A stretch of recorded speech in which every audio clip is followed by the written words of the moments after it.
Hey everybody, welcome to Storytime with Uncle Reddit.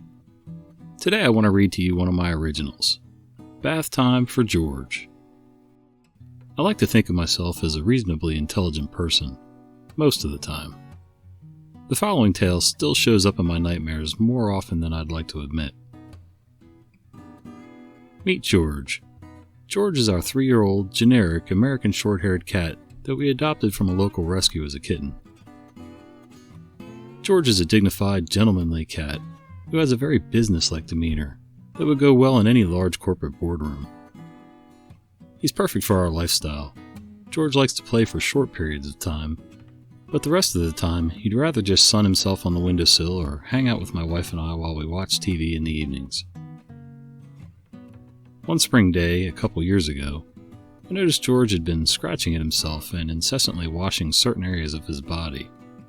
It seemed odd for him to be this frantic, so I went to check on him and noticed what I thought were fleas near where he was bathing. Uh-oh, this is bad.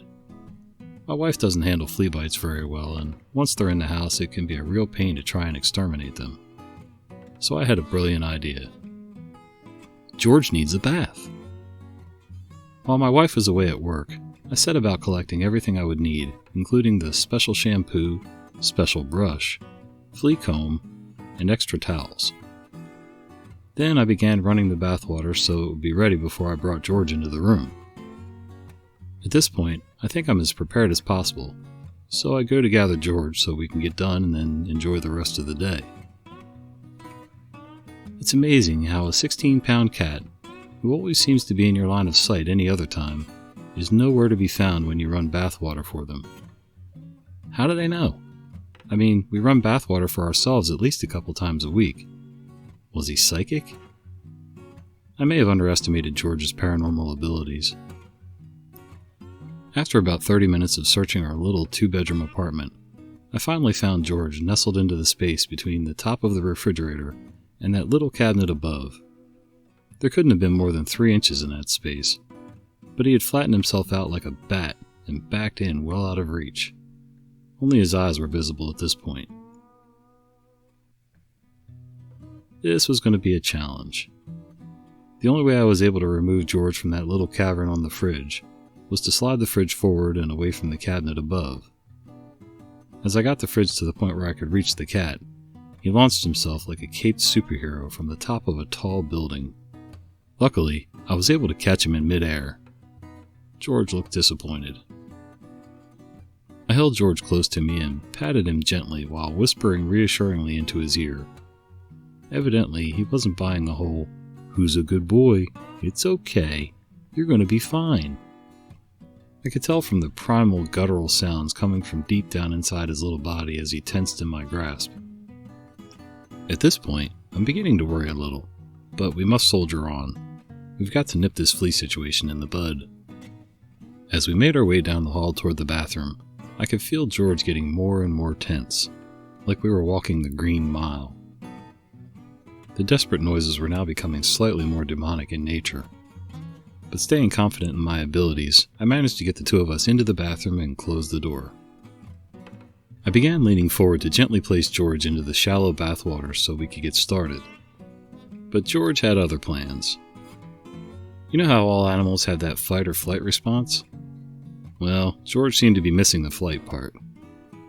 I noticed that he wasn't moving from my chest as I tried lowering him. George had embedded all of his claws into my skin at this point. Who knew back claws curled like that? The slight adrenaline rush was just enough to cover the pain, for now. I managed to get one front paw loose, only to have him dig the other claws in even deeper. The second paw came loose from the side of my neck, but only so he could take a swipe at me. I swear he only missed my jugular vein by a few millimeters. It was like trying to wrestle an octopus, but with claws and teeth. Velcro's got nothing on old George, I tell you. Finally, I was able to cleverly release George from my neck and chest by offering him my right arm, where he focused most of his rage and reattached. Wow. And we hadn't even gotten to the water yet. I figured in for a penny, in for a pound. At this point, I realized that I was going to have to get wet in order to accomplish my mission. So be it. I lowered myself toward the water, leading with my now bloody right arm and the offending feline. Once in the water, Devil's Spawn, George, dug into my arm deeper, and the screeching sounds now coming from his little body could surely be heard throughout the entire apartment complex. It was tough trying to get George wet enough to be washed since he was flailing so much and dragging my now useless arm with him all around the tub area. The scene reminded me of the Globe of Death I saw once at the circus when I was a kid, where several motorcycles would enter this spherical ball/cage and drive around in all different directions while trying to avoid crashing into each other. We were not that graceful. Once all the fur was sufficiently wet, I fumbled for the kitty shampoo bottle and managed to get just a little on George, while also covering half the bathroom with a slimy stream of flea and tick shampoo. Hitting a moving target with shampoo proved to be nearly impossible. So now that my traction is completely gone, I massaged the shampoo into George's fur the best I could one-handed.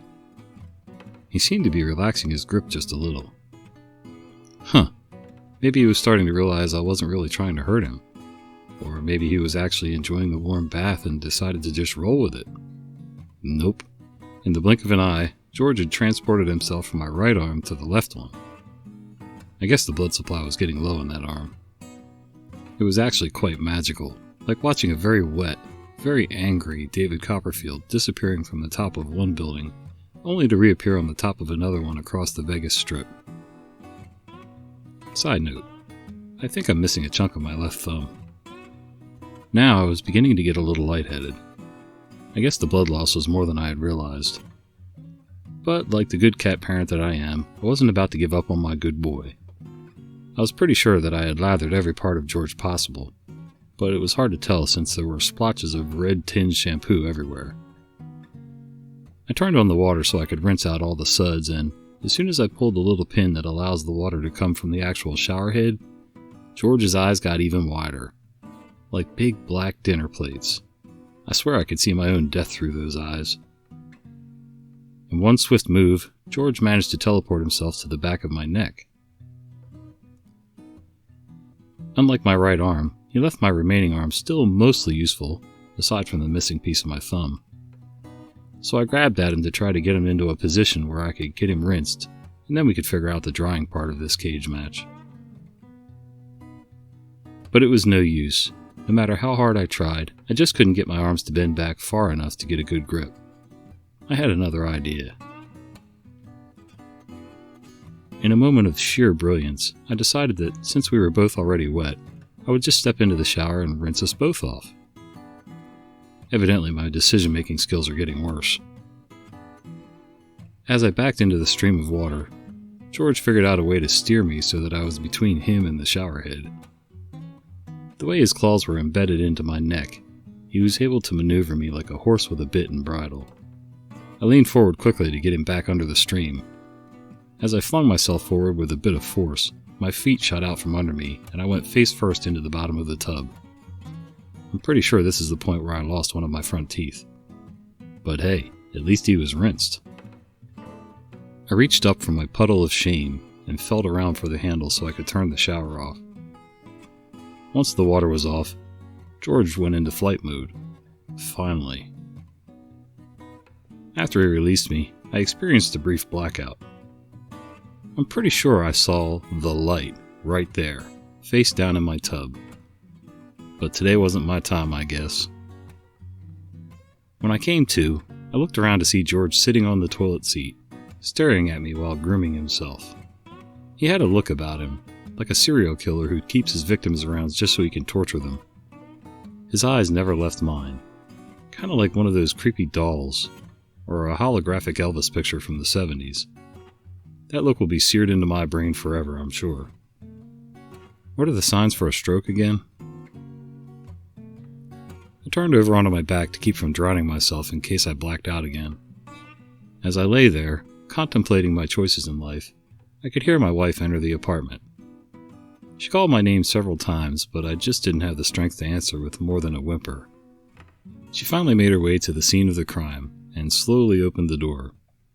She was horrified at the sight of a mixture of water, shampoo, blood, and hair, that coated everything from about 6 foot and lower. My wife asked me what happened.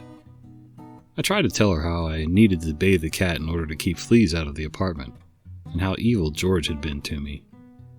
She looked over at George, who was now sitting calmly on the toilet seat looking like nothing had happened, and purring like his sweet old self. She then looked back at me and laughed, and laughed, and laughed. Once she was finished making fun of me, she offered first aid. Once the bleeding stopped, my wife informed me that the reason I had seen fleas around George was because she had already treated him with the little gel flea and tick stuff that goes between the cat's shoulder blades. No bath required. Ugh. Now, whenever I think I've got a good idea, especially when it involves George, I make sure to ask my wife before executing my plan to make sure I'm not setting myself up for an experience like that ever again. I hope you guys liked that story. If you did, would you consider giving this video a like, subscribing to the channel, or maybe even clicking that little bell icon so you don't miss the fat guy with the beard telling you stories. See ya!